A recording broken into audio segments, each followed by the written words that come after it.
Thrissur election പോലെ തന്നെ ഈ തവണത്തെ തൃശ്ശൂർ പുലിക്കളിയും ഒരു ടൈറ്റ് കോമ്പറ്റീഷൻ ആയിരിക്കും. കാരണം പുലികളും ഈ കംപ്ലീറ്റ് മുട്ടകളും. എന്താ സ്ഥിതി? എന്തത് ഇതെന്തത് കാണുന്നത്? ഞാന് പൊളിച്ചെടുക്കാൻ പോവാണ്.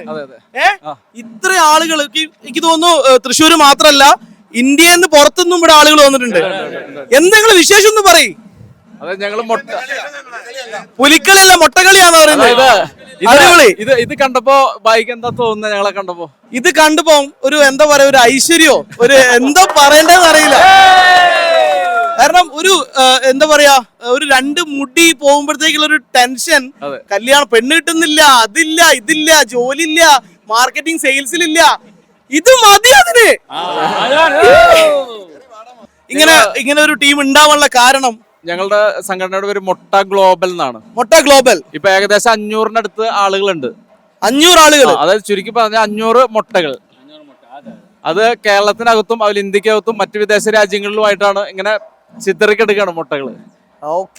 ഒക്കെ വളരെ പോസിറ്റീവ് ആയിട്ടാണ് എല്ലാവരും പോസിറ്റീവ് ആയിട്ടാണ് എടുക്കുന്നത്. ഓക്കെ, എനിക്ക് തോന്നുന്നു ഇതൊരു ട്രെൻഡ് ആവും. ഇനി മുടിയുള്ള ആളുകൾ മുട്ടയടിച്ച് നിങ്ങളെ കൂടെ വരും എനിക്ക് തോന്നുന്നു.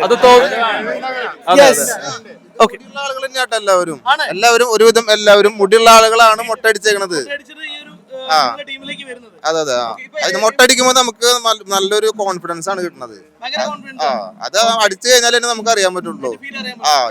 ഇപ്പൊ പുതിയ കല്യാണാലോചന വരെ നമുക്ക് വന്നോണ്ടിരിക്കുന്നു. ഇപ്പൊ അത്രയും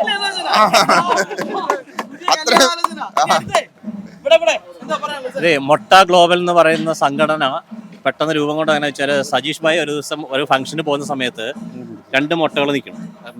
ഇത് കൊള്ളാലോ, നല്ല പരിപാടിയാണല്ലോ. അപ്പോൾ ഇതൊരു സംഘടന ആയി കഴിഞ്ഞാൽ എന്താണ് കുഴപ്പമില്ലെന്ന് ആൾ ചിന്തിച്ചു. അപ്പോൾ പെട്ടെന്ന് ആളുടെ ഫ്രണ്ട്സ്, ഇവിടെ തൃശ്ശൂരുള്ള കുറച്ച് ഫ്രണ്ട്സൊക്കെ ആയിട്ട് സംസാരിച്ചപ്പം അത് അങ്ങനെ ഒരു സംഘടനയായി രൂപം കൊണ്ടു. അത് വാട്സാപ്പ്, ഇൻസ്റ്റാഗ്രാം അത് ത്രൂ ഇങ്ങനെ സ്പ്രെഡായി. ഞങ്ങളൊക്കെ എല്ലാവരും ഇതിൽ ഓട്ടോമാറ്റിക്കലി വോളണ്ടിയറായിട്ട് ജോയിൻ ചെയ്തതാണ്. ആരെയും നിർബന്ധിച്ച് കൊണ്ടുവന്നല്ല. ഇതിൽ എല്ലാവരും വോളണ്ടിയറായിട്ട് ഇതിൽ ജോയിൻ ചെയ്തതാണ്. പിന്നെ ഈ ഗ്രൂപ്പിന്റെ പ്രത്യേകത, ഇതിൽ പെട്ടകളില്ല, മുട്ടകൾ മാത്രമേ ഉള്ളൂ. ഡെയിലി ഷേവ് ചെയ്യുന്നവർ മാത്രം. എല്ലാ ദിവസവും ആക്റ്റീവ് മെമ്പേഴ്സാണ്. എല്ലാവരും ഷേവ് ചെയ്യുന്നവർ മാത്രം. പിന്നെ ഞങ്ങൾ ഒന്നിനെ മൈൻഡ് ചെയ്യില്ല. Everything is positive.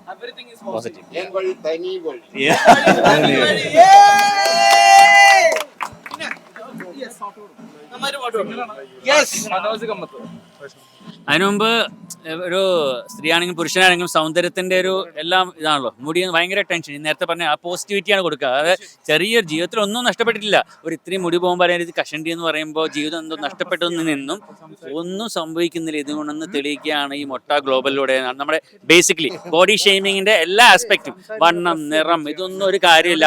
മനുഷ്യനാവുക മൊട്ട ഗ്ലോബലിന്റെ ആത്യന്തികമായ ലക്ഷ്യവും മുമ്പോട്ടുള്ള വഴിയും അത് മാത്രമാണ്. അപ്പൊ എന്തായാലും തൃശ്ശൂർ വെച്ച് പുലിക്കളി നടക്കുന്നു. അതിനുവേണ്ടി ഒരു പാട്ട് വേണ്ടേ? തൃശ്ശൂർ എന്ന് പറഞ്ഞാൽ പുലിയും പൂരമാണ്.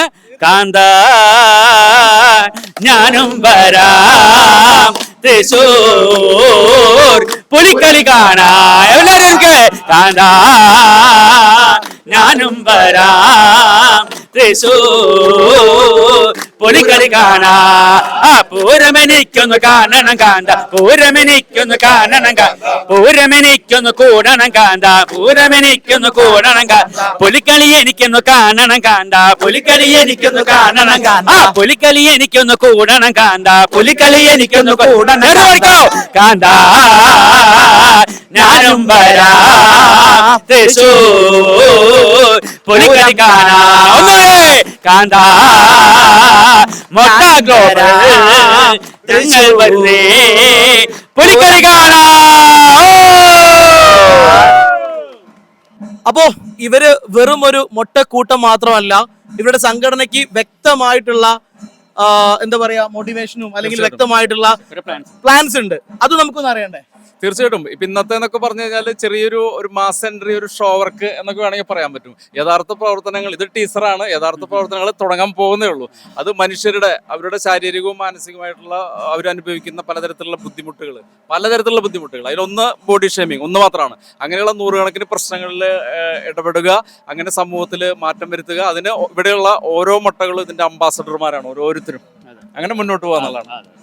തീർച്ചയായിട്ടും ഇത് വലിയ ഒരു സംഘടനയായിട്ട് എന്താ പറയാ, ആയിരക്കണക്കിന് അല്ലെങ്കിൽ ലക്ഷക്കണക്കിന് ആളുകളിലേക്ക് ഈ ഒരു മെസ്സേജും ഒരു ശരീരത്തിലെ എന്താ പറയാ ഓരോ അവയവങ്ങളോ അല്ലെങ്കിൽ എന്തെങ്കിലും ആയിക്കോട്ടെ, അത് ഒരിക്കലും അവന്റെ കോൺഫിഡൻസിനെ അത് ബാധിക്കാത്ത രീതിയിൽ ഇത് വലിയൊരു എന്താ പറയാ പ്രസ്ഥാനമായിട്ട് സംഘടനയായിട്ട് മാറട്ടെ എന്ന് ആത്മാർത്ഥമായിട്ട് പ്രാർത്ഥിക്കുന്നു. ഓക്കെ, അപ്പൊ നമുക്കൊരു ആർപ്പിട്ടിട്ട് എന്ത് ചെയ്യല്ലേ?